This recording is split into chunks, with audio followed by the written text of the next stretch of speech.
31 जुलाई income tax return file करने की तारीख थी अधिकांश लोगों के लिए और इनकम टैक्स डिपार्टमेंट के आंकड़ों के मुताबिक 6 करोड़ 77 लाख से ज्यादा लोगों ने अपना इनकम टैक्स रिटर्न फाइल कर लिया। मैं उम्मीद करता हूं कि आपने भी अपना रिटर्न फाइल कर लिया होगा, लेकिन हो सकता है कि कई लोगों ने अपना रिटर्न फाइल ना किया, ऐसे कई लोग होते हैं।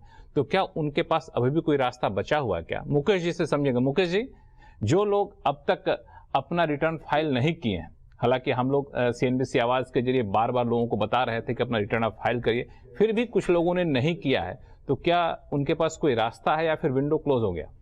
नहीं, विंडो क्लोज नहीं हुआ है लक्ष्मण जी, रास्ता जरूर है, लेकिन उनको उसके लिए कुछ, जैसे हम टोल टैक्स भरना पड़ता है, ऐसे इसको हम इनकम टैक्स की लैंग्वेज में कहते हैं एक लेट फाइलिंग फी। अब 31 जुलाई तक अगर आपने रिटर्न भर दिया होता था तो आपका कोई लेट फाइलिंग फी नहीं लगता था, because it was in time. अब ये तारीख चूकने के बाद, एक दिन से भी आप चूके या कोई भी समय हो, पहले तो ये ध्यान में रखिए कि रिटर्न फाइल करने के लिए आपका दरवाजा जो खुला है वो 31 दिसंबर 2023 तक, माना 2023-24 असेसमेंट ईयर का रिटर्न लक्ष्मण जी 31 दिसंबर तक भी अगर भरा जाए तो वो वैलिड है। लेकिन अगर 5 लाख से आपकी टोटल इनकम कम है तो मिनिमम आपको 1,000 रुपया, और 5 लाख से ज्यादा है तो इसके लिए जो एक फ्लैट फी है वो 5,000 है।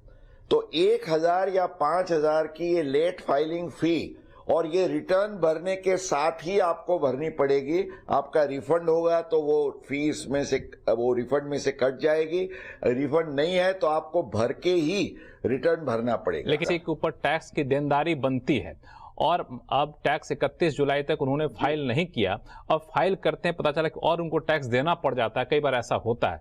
तो क्या उस टैक्स की देनदारी के ऊपर भी उनको कोई अतिरिक्त रकम चुकानी होगी? ब्याज, इंटरेस्ट, एक्चुअली 31 जुलाई के बाद जो सेक्शन 234A का इंटरेस्ट लगता है एवरी मंथ 1% के हिसाब से।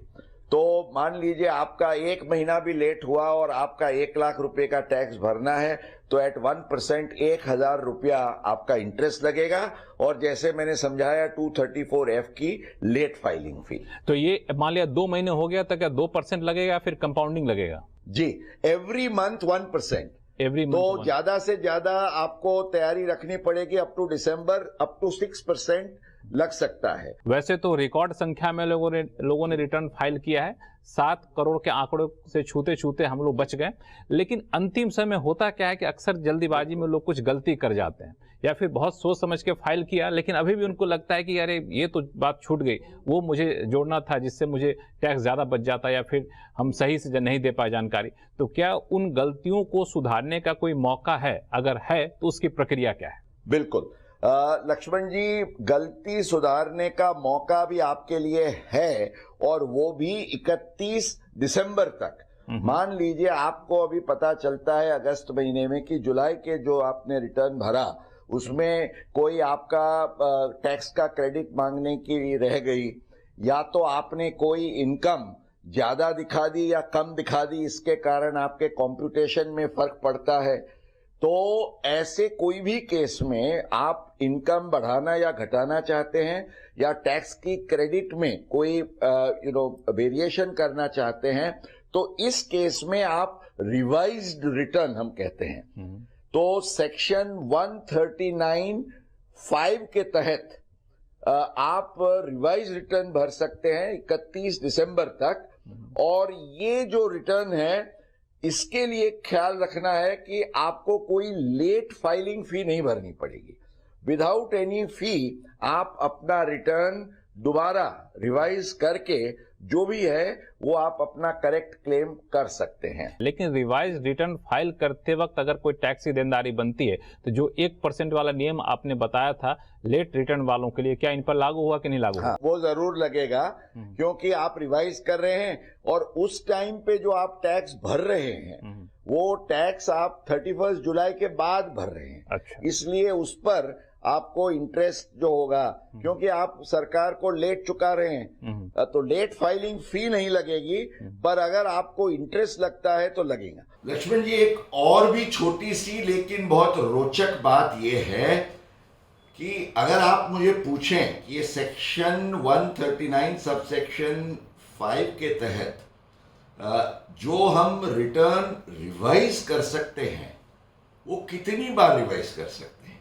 रिवाइज करने का जो टाइम लिमिट है वो तो 31 दिसंबर है, पर मान लीजिए मैंने अगस्त में रिवाइज किया, उसके बाद 2 महीने के बाद मुझे ध्यान में आया कि और कुछ छूट गया है या सुधार करने की आवश्यकता है, तो द क्वेश्चन इज कि क्या मैं इसको बार बार रिवाइज कर सकता हूं?